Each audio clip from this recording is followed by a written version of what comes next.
This episode's sponsored by Vorbos. Check them out in the description below. And so you've built a little bit of an audience. You sort of find this community of the type of people that are resonating with your content. How do you know what sort of content to post? So you said you're posting on TikTok quite consistently. How do you know what to post? My strategy for it is this. I think a lot of small business owners and people that want to become influencers, they sit there, they overthink, they're like, oh my God, but this isn't perfect, but the edit, I don't know, the audio, is that the right hashtag? The way I see it is like, throw everything at the wall that you can and see what sticks. Then whatever sticks, double down. So I was quite vocal at the beginning about not wanting to use like filters, not editing my photos, showing the kind of like cheeky behind the scenes, which is kind of the norm now. But back in the day, it wasn't. Do you guys remember Instagram was very curated? Yeah. Very filtered. It was very like, it was all about the grid. It was all about the grid with the white lines. Yeah. Back in the day. Yeah. I had a theme where every third post was a quote. Okay. So it like ran through, and I've seen that. And people would post a picture in like chunks, so you'd have like the corner of one, and it would be awful because you look at the grid and it'd be you'd like, have oh, that's one cool. foot, and it's just like, and it's just a foot, like a corner of a head in one picture, and it's just got 4 likes on it, and it's just a random corner. All about the grid. Yeah. So I think I kind of like burst out of that bubble a little bit. I wasn't about the aesthetics. I've never been that. I'm not a very visual person. So because I was doing it a bit differently, I think it started to gain more and more momentum. But I was just guessing. And I think I was just one of the few people that had the guts to try. And to this day I try. Like I don't, people, we just went to an influencer event and people are like, oh, what do you do? Are you lifestyle? Are you fashion? Are you beauty? And I was like, I don't really know how to describe what I post because I post something different every day. But I think the one consistent thing that I do is show my personality in my face. And I think that itself, as human beings, we're 4D. We're not just into food. If you're a food reviewer, you also go to the gym, you also go shopping. So I like to make Erim the kind of brand that I work with. And yeah. Do you think that strategy still works in today's age, given how kind of oversaturated the market is? Yeah, I think that's the only strategy that works. Like you need to lead with personal brands. And I think nowadays it's so important for people to have that very strong point of view, very strong tone of voice, very easily recognizable almost format to some extent. I could do a food review at the same time as doing a makeup review and you would know it's Erim's content because of the way that it was done, but the subjects are different. But now I knew that this podcast was going to do well. I just knew it. The actual episode didn't clip go... that for this episode. The actual episode didn't actually go viral or anything. Right. But I knew it was a very contentious thing. I knew a lot of people felt this way because we had also just come out of COVID. And people were like, we've just come out of COVID. People were okay with having small weddings. Why are we going back to ginormous weddings? You know, this was a time for us to reflect and think we don't need to have 1,000 people at our wedding or 500 people at our wedding. It's okay if you have 100. It's not a big deal. I said this quote around don't ask me when I'm getting married because as a 28-year-old South Asian girl, everyone was constantly asking me when I was getting married. And I was so just when are you getting married? Yeah, literally. I was just sick of it. And that so must grate on you after a while. I just said it. And it was not planned and I have no idea what happened. But I uploaded it onto my Instagram on a Friday. You just said what? I said, don't ask me. You said don't ask me, right. Sorry, I thought you'd seen it. The clip was... I said, I find it very annoying and I kind of find it illogical when people say to me, when you're getting married, how do I know? And then I kind of went into this whole spiel of like, it's not coming from a bad place, but the girl doesn't know. Like, why are you asking me? Ask the boy. I'm not going to propose. So why are you always asking me when I'm getting married? And I was very expressive in that. And that's what people said because I was very much like, I don't know. But it was very natural. I didn't even think that it was going to be a hook. What I do remember is my editor clipping another bit, and I said, no, you have to clip the bit about asking when I'm not getting married because I know people feel the same way.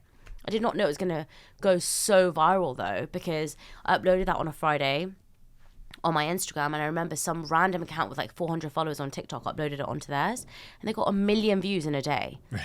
And they didn't even tag me. Wow. Okay. So I remember on the Sunday waking up, and I had 17,000 followers at this point, by the way.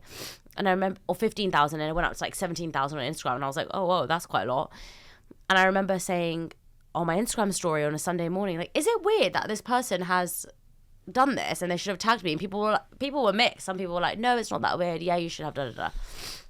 That week, I went from like 17,000 to 58,000 followers on Instagram. And I'd uploaded the same clip on my TikTok and it just wasn't going viral. Yeah. But what happened was I basically commented on every single one of the comments on that girl's video and it led them to my Instagram. I'm with you, okay. And that clip went to like 2 million on Instagram within that week. I think it's on like 5 point something million now. It's ridiculous. Wow. But I grew like that. And I was so shocked. As in, I never knew Instagram growth could be like that. No. And I couldn't really believe that so many people were resonating with that one clip. It was so crazy. And then what happened after was just a snowball effect, because I had several other clips like that just hit 2 million, 3 million, 4 million.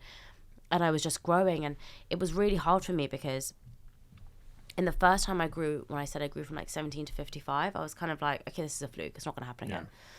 But then I grew to like 85 by October. Okay. And that was in August I grew, by the way. August. And then in October, I was on like 60. October, I was on 87. Was that off the back of any one clip, or was that just organic growth? It was all organic. No ads, nothing. Yeah. On hashtags, I wanted to ask you about that, because obviously there's the whole thing of you can have up to 30, but then you have the risk of being the post that has like the 30 hashtags. And you look like a weirdo. And you look like a weirdo. Yeah. And then there's the whole thing of, well, you can put like 5 dots to separate lines so that, it's out the way, It's or trying you can too post hard. it. Yeah, or you can post it in the first comment. Yeah. And then it's like, on the one hand, people are like, well, they really do help you with your exposure and your growth, but on the other hand, it's like it doesn't look great for the brand image. It looks really beggy. Right. So what are your thoughts on hashtags I like up to 5. for Instagram? I think it's like important to recognize that you don't want to come across. I mean, you can. Someone's going to say something about the fact that I'm saying this, but like it just looks a bit beggy having like 30 in there. It does. I mean, because it's the whole laddering thing. If you have like 3 or 4 broad ones, you have slightly bigger niche ones, and then drill down to the kind of smaller. Yeah. So would you say if you do 5, you would do 5 kind of community small ones? Yes. All 5 would be small? Yes, I would say like 100k max. Interesting. If you can find them. Sometimes you have to guess. Like, say, again, I'm going to use a Range Rover example. Like, I can type in Range Rover and then I'll see the suggestions that it comes up with. Okay. And then I'm going to click on the ones that have like a good enough following and usage. Okay, so comparing that to TikTok, because my strategy with TikTok is, and I'm completely open to changing it, at the moment, from what I've heard from other people who have got much more success on it than me, is to have 5 hashtags, sort of 3 niche, and then 2 kind of FYP trending kind of things, just to kind of give it that bolster. What do you think? I think that works. I think TikTok is probably needing a bit more context because it's obviously only video that you get on there. They've moved to text now. They've introduced the text feature, haven't they? Yes, as well. on the videos. Yeah, for sure. And they're reading that as well. So you want your text that you put on the screen to have the keywords that you're talking about as well. Right. It does make it seem a bit dry though. So I know. But the thing is with TikTok, honestly, it's random. Like it is just. I do feel so like random. that with TikTok. There isn't really much sense behind the algorithm. But it's kind of like what you said. It's just throwing as much stuff at the wall and seeing what 100%. sticks. Yeah, it's a numbers game. What made you want to make the move to become a figure in social media and become a public figure? Because a lot of doctors, I mean, I can't name 5 doctors off the top of my head probably. Yeah. So what made you want to make that move? Actually, it was someone who was working for me at the time, Noreen, and she said, Doc, you've got to be on social media. And at this time, so imagine Facebook came out after I got married. So I got married at 25. Facebook came out after that. Wow. So I'm 40 this year. And I didn't grow up with social media. I was thinking, hold on, am I too old for this? There were all these beautiful young girls on social media in their bikinis. Like, why do they want to see me in my lab coat teaching about niacinamide? Who wants to see that? Niacinamide's where it's at. They're gonna tell you, nothing gets me Untapped going. market. Yeah, as a red-blooded male, nothing gets me going like niacinamide. That's so funny. Yeah. This is new though, right? 2 years ago, no one even knew what that word was. Yeah. But now we all know. So I think lockdown happened and everyone really got into their skincare and people really wanted the education. So actually it was Noreen who first started me and gave me the confidence to just make the first few videos. But then lockdown hit and I didn't have a choice. And basically I had to get onto YouTube and we made 5 videos a week on YouTube. Wow. Yeah, and those had to be long form. And so plus I was on TikTok and Instagram. So I was working on everything, releasing content daily and in the comment section of everything. So for a year and a half, I don't even think my kids saw me that much because I was just, trying to build our online presence in order to survive COVID, really. Yeah, I think people really underestimate the content game. Yeah. Like putting out on all platforms. It's a lot of work. Absolutely. And 5 long form videos a week. I'm guessing, were you scripting those videos? Yep, scripting them, I mean, filming that's them. mental. Yeah. Yeah, so much work. That's so impressive. And then also doing the socials alongside Yeah. it. Editing, I think, is the biggest thing. So Yeah. YouTube, touchwood, I had outsourced the editing, but Instagram and Reels, I edited everything myself. And so one reel that looks like a 1 minute reel would have taken me 3 hours to edit. Oh yeah. Yeah, Just for reference, Barney, our producer, just giving a very knowing look off the camera because that does take up a lot of it. So obviously you built up an audience. How long did it take you to kind of build? Because I think that's also, in terms of building an audience, that's a really big thing too, because getting, from 0 to 10K, I think is probably in many ways harder than getting from 10 to 50. Yeah. I think that's where most people struggle. How did you initially take care of that? I think you're completely right. I think the first 10K are the hardest. And I just think it's consistency.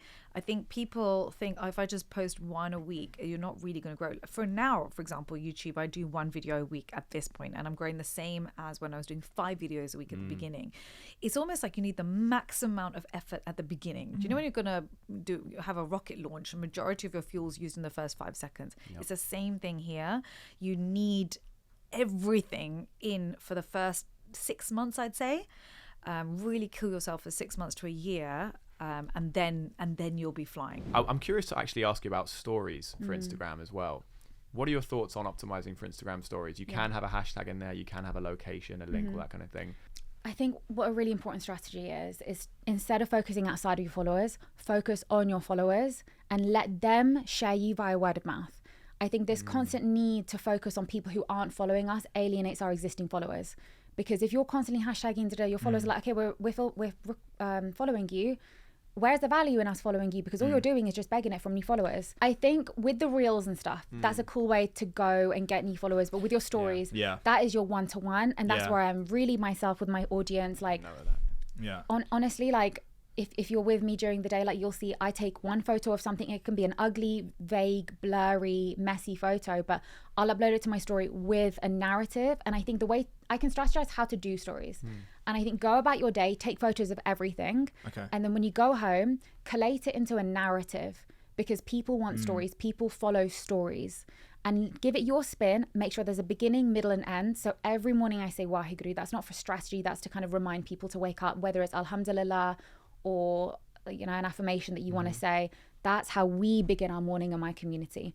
Then we go into my breakfast. We're going to talk about this, that, and then we're going to end the night. All right, love you guys. Good night. Sweet dreams. Chat to you in the morning if I feel like doing that. He's not here with us because he's finishing our weekly vlog. Yeah. Okay. So that's so cool. So you guys have essentially got a kind of behind the scenes YouTube channel then, vlogging your journey. Yeah, 100%. Awesome. And the plan is to basically pitch a docuseries to a streamer like Netflix. Yeah. Wow. Yeah. That's a very good idea. Yeah. That's so original. But I mean, it's so clearly, I mean, content is the model.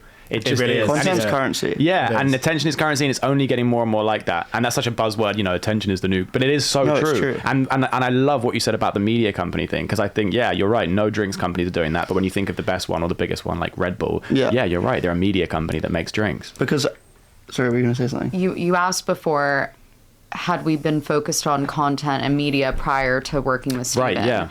And we actually always have had that focus. It's been really important to us. And I think it's more the kind of content that has changed a bit. We have always put an emphasis on funny kind of skit style pieces of content, and we're going to continue doing that because it's very it's important to our brand, but we're also focusing more on pieces that create value for strangers. So what can people take away from this video? Will they laugh? Will they get a helpful piece of advice?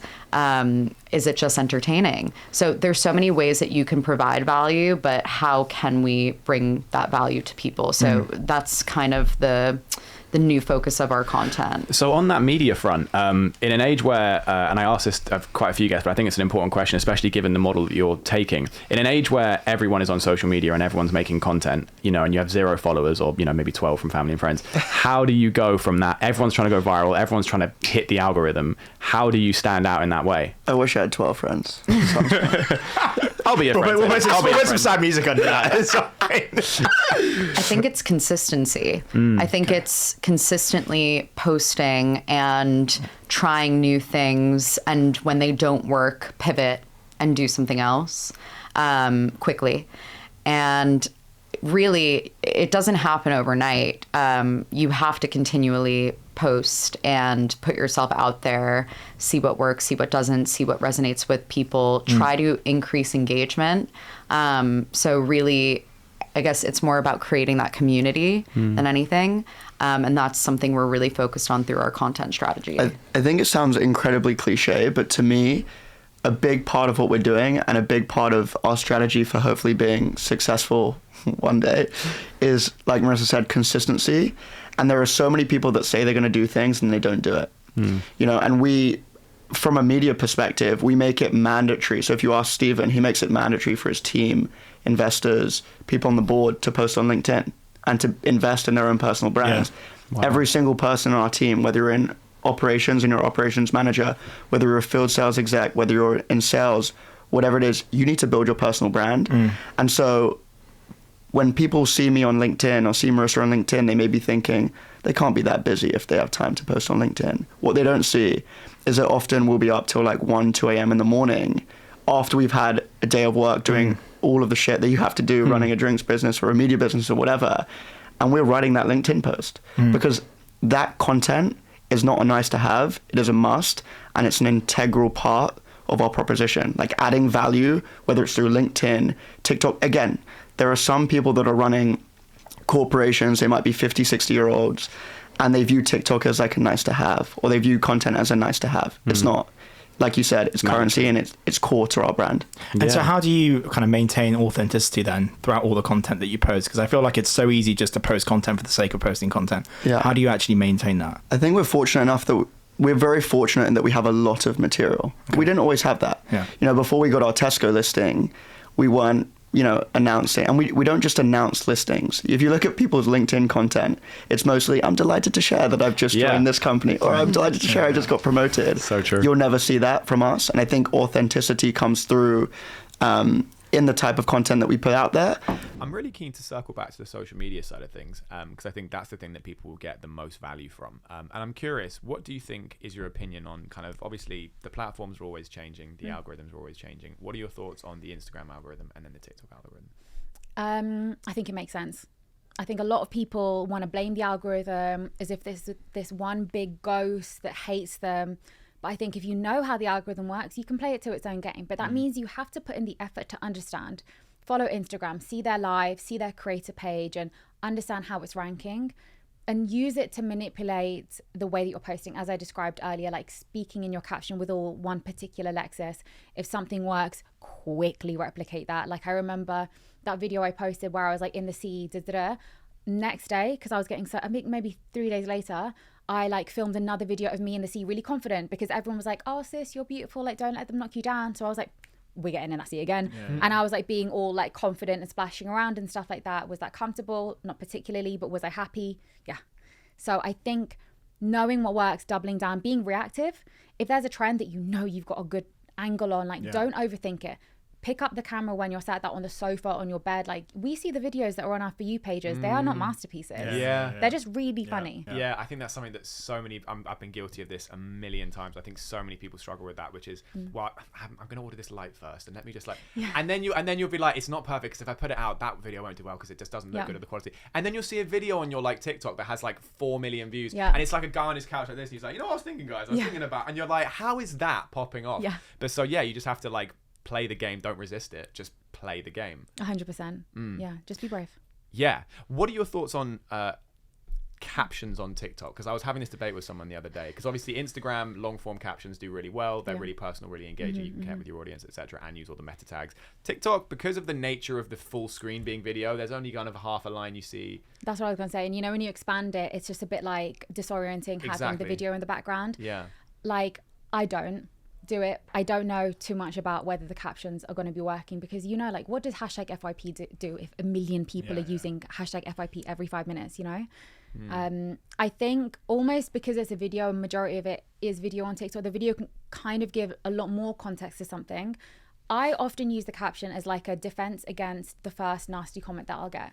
So if it's like basically to demonstrate self-awareness, because the thing that go viral on TikTok are going to be the weird things. So like say if it was that beach video and I knew it was going to go viral, I would caption it something like still got the shot though, follow my page to see and I'm sure I did change it to that because you can now edit. But yeah, I think a lot of the time people go viral because they're coming across as like delulu, bit delusional. So I think Delulu, I've never heard that. Have you not heard I'm it? using that. I haven't had that either. Okay, search hashtag delulu. It probably has like millions of hits on TikTok. Oh, really? Use it. Okay, yeah, why not? Okay, And it's cool. what people, I'm going to look at it. So it's people who are deluded. Yeah, you say, oh, it's giving delulu. Oh yeah, giving Delulu. it's giving. Yeah. Like I'm sure there's going to be a comment on this video being like, she's giving Delulu. I've been feeling for the longest time. Obviously, we make content and we're in that space and in the kind of content cycle of things. And I feel like because content is now king and everyone's focused on, you know, digital strategy and things like that, it does feel like it has become sort of commodified to a point where it feels less authentic. It's more like we need to get content out rather than like it used to be, hey, let's make content because this is a cool thing and it'd be cool to show off this thing about our brand or our product. Whereas now it's like, okay, we need to have X many shorts, X many videos, X many posts, the blog posts with the SEO audio transcribed. And it's like, how do you think you keep that authenticity in the age of oversaturation? So I think a huge part of this is about the monetization of it. So you guys run a podcast, you know, sponsors will be the ones who are supporting you in allowing that to happen. Allowing you to get sponsors to add their brand narrative to the content you're creating. Sometimes it may be in the form of an ad, or it can be some sort of advertorial when you're actually advocating for a product that you guys love. That is normal across social media. So what we're kind of edging, we're bang in the middle of it. Actually, we're not beginning. We're in the sort of the social commerce phase of the internet. You know, e-commerce, that growth from 2010 to 2020, you know, huge amounts of growth that we've all seen and experienced. And there were two very clear winners. You've got Meta, you've got Google, and they are now the gatekeepers. And they're basically they've won the monopoly board. They've built a hotel on every single stand. I like that analogy. And now whenever you land on it, they're going to charge you rent, and so actually your cost of acquisition has sort of tripled. So that makes things really, really challenging for a brand who's trying to get out there and trying to push it. And then so the other alternative they've got is, well, instead of just buying ads over the content, because that's where the attention is. So people aren't watching TV, they're scrolling on Instagram, they're scrolling on TikTok. You can either buy the ads, pay Google for it, or you can embed yourself into that content itself. And into the culture. And into the culture, yeah, exactly. And it's about finding someone who is like aligned, who loves what you do. So when they talk about it, they talk authentically and with passion, and then creating partnerships. From a brand's perspective. And then for the content creator, they would not be able to do what they do unless they had some way of sponsoring it, and the people who are sponsoring it are brands. And so it's a really good match of needs, is that a content creator doesn't want to go get a job working behind a bar, so they can do it. They want to create content, and the way that they can create content professionally is if someone pays for it. And yes, you have things like Patreon and things like that, but at the end of the day, the majority of creators are funded by brands. And so it's about actually getting that kind of combination to them. We basically make the infrastructure that the brands use to do that at scale. Because previously you may have done influencer marketing with 5 or 10 different people. That's okay. You've got a spreadsheet. You've got you know them by name. You pick it up. We worked with a jewelry brand who started working with us. We're working with 30 brand ambassadors who were generally fashion creators. And they went from 30 to 1,000 within a month, and then from 1,000 to over 10,000 within a year. Wow. And this then created a brand new channel for them in terms of actual customer acquisition that was far outstripping and succeeding over their paid ads through Facebook and Google, because they were gifting these people free products, and those people loved the fact that they were associated with the brand. They had lots of products being given to them, so they talked about it all the time. It was in all their social posts, and so it matched really well. I know we touched on it earlier with hashtags, and we kind of covered Instagram's hashtags. What you just said about the FYP thing on TikTok, I find that interesting. I'd like to go into that a little bit if you can, in terms of like hashtags on TikTok, because again, I've heard the strategy of use a couple abroad, and I've seen big pages that I know are managed by professionals, and they will always have like FYP or something in there, and then they'll have niche specific. What are your thoughts on how do you do your hashtags on TikTok? I think only if you get TikTok lingo, like if you know, like we know what FYP is, but if we walk outside, a lot of people won't. So I think that almost solely acts as an indicator to TikTok that you get TikTok. I think that's potentially why. That's so interesting. Because you're using the in language. Do you know what I mean? Like if you use the word hashtag delusional versus hashtag Delulu, you're going to get more views on Delulu, because it's showing that you're like a user of TikTok. I don't know more about the caption thing though. Yeah. I think you know more than me. I doubt that, but that's very kind of you to even remotely assume that. Location on TikTok. Some people say don't use one. Some people say use one that's relative to that audience. Do you use location? Okay, location is dependent upon where the video is filmed and the metadata from that video, where you are posting from, and where you are tagging. TikTok location data is poor. Like it is, like when I'm in Dubai, I particularly tend to tag my location, but it's like, have you tried? No. It's the weirdest thing. Like they have like 1 or 2 options for locations in the whole of Dubai. Really? It's really weird. Yeah. I don't know why they're not I connecting. find that crazy, especially given how many people are out there actually taking selfies and doing Yeah. all this In kind of Dubai, stuff. Yeah, It's literally. weird. Even in Right. London, like you're not going to find like exactly the place where you would in Instagram. I think Yeah. maybe Instagram's linked to Google. I have no idea. So yeah, it has to all synchronize. So where you film the video and the data from your iPhone, you know, when it shows you all those numbers and stuff, where you're posting from and where you're tagging all need to be the same. If that's not the case, do not bother with locations, because it's going to flag and it's going to be like, okay, you film that there, but you're posting it there. What are you trying to do? What are you trying to deceive followers for? That's my personal understanding. Wait, that's so hang on. So if I let's say I'm on holiday in like Mallorca next week, for example, I'm not, but let's say I am, and I film a video in Mallorca and I come home and I post it from my couch in London, TikTok can know that I filmed that video in Mallorca. Yeah. Really? Yeah, because the metadata in there. No, even this, if it's an old video on my camera roll and I upload it, it will know it's an old video. I have to like duplicate that or really? screenshot that image so it's a fresh In image. your camera roll, yeah. Because you can't I post think. old stuff? It just doesn't perform well. Really? Yeah. I'm I gonna think TikTok wants that freshness, and they want you to film in TikTok as well. Yeah. Honestly, sometimes I find like sometimes I'll scroll through my For You page and I'll see like a trending audio that's really easy for me to just like film from my sofa, and I'll like put a funny caption on top. My eye's funny, probably no one else thinks it's funny, but then I'll upload it, and when it's like film straight to post, I think TikTok likes it. I'm speaking as if TikTok's like an anonymous ex-boyfriend that you don't know what they like and what they don't like, but I think that's what works for Because me. they want you to kind of do it. It's like we're using the app in real time. That's and that it. kind of thing. That's it. I heard from someone the other day, and I don't know anything about this, so I'm curious if you can shed some light on it. But someone said to me that so TikTok owns CapCut. Oh, do they? Yeah, and so apparently people have speculated that videos that are uploaded from CapCut directly Interesting. perform better. And so what someone I know on another team has been doing is he's basically been like making the content and then putting it into CapCut, putting nothing on it, and then just uploading it from CapCut to see if that affects performance. But he hasn't been doing it for long enough to give me like any data points on it. But I'm curious to know. So that's something new. Definitely makes sense. Like CapCut videos edited videos are slightly more engaging, especially if it's like longer than 10 seconds. Yeah.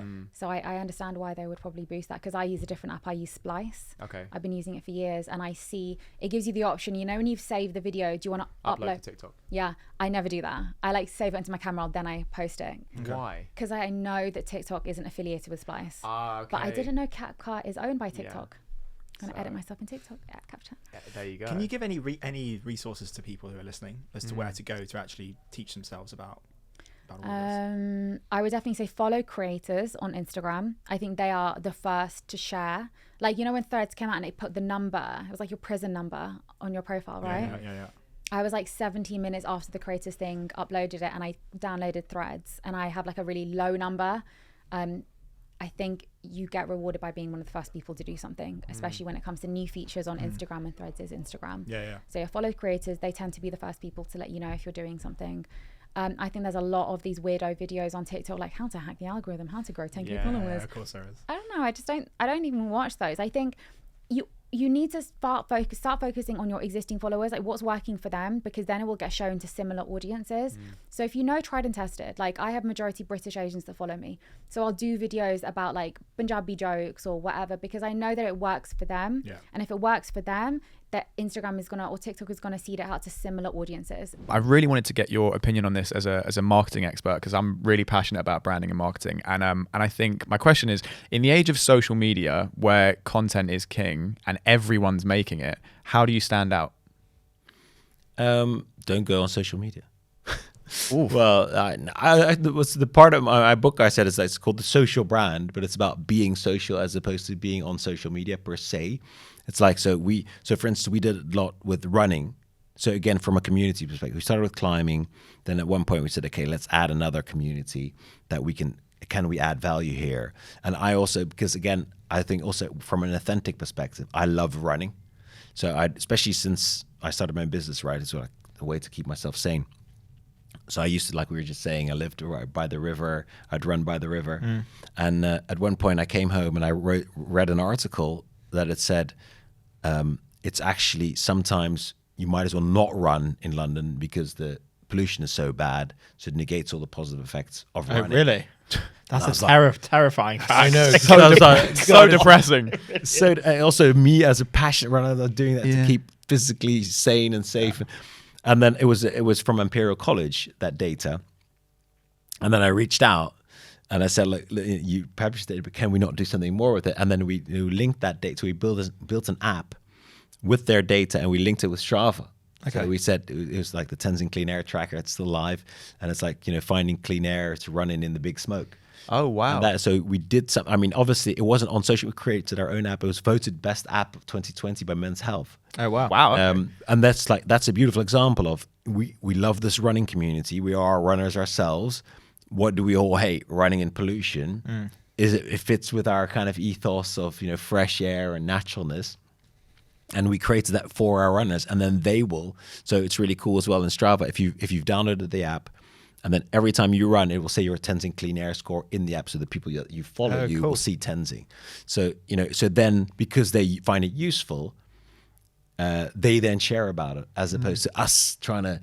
I think that's why I said, of course, I said very often people are too worried about creating something viral, but it's so difficult. Like, you know, you can't. And also, I think in a culture where, especially with short form content, it's so more snappy. Yeah. And I think that when there's the push to be viral and everyone has to make content all the time, you do lose that authenticity, because it's hard to, you know, you can't make an authentic piece of something all the time, 24/7. You're going to have to compromise on something for that degree of output. So I think finding an alternative angle, I think, is really good. Finding something that you actually do. Right. So it's as opposed to creating a piece of content. So the other thing we did was really cool, was totally spontaneous, was in COVID. We were going to, with Jumling, we were going to go out and do a trek in Everest. We were going to climb Labuchi East with a whole group of, you know, people that wanted to join. It's like 20 of us would go, and 20 people signed up for this. It was like a paid trip with Jumling to go climb. Yeah. Then COVID broke out. The trip was cancelled. And I remember me and Emily were like discussing this, and was like, you know, it was a depressed time, because we're like, oh, is our business going to survive? But actually looking back, it's a really creative time for us as well, because we thought, okay, what do we do? And then we said, maybe this group that went is willing to climb Everest in their own home. So they climb the whole height. So we calculated how much steps they'd have to climb. Yeah. And 5 embarked on the journey, and 1 guy made it. Oh, wow. Okay. So he made like Everest, like 24 hours, like throwing up. It was like this proper athlete. Yeah. And he did Everest in his own home, and that made like the Washington Post, Time Magazine, Sky News. So it's like these real cool things that also kind of happen spontaneously sometimes, that then get the viral press or. What do you think is the thing that most people get wrong with social media?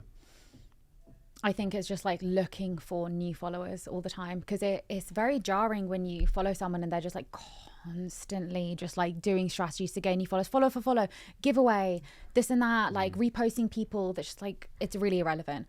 I honestly think if you're like, stay in your lane. And one of the things that I found has been most beneficial to me is like, I know exactly who my follower is. I can envisage who she is. She is a baby Arim. She is 19 years old. She doesn't have a mum. She doesn't have sisters. She doesn't really know what she's doing, but her dad said that she's allowed to follow this one girl on social media. So she did, and she's waiting for my post every day at like 5-6 p.m. and she gets to see it and she's happy. She may not exist, but that's who I'm posting towards, and I've completely personified this girl.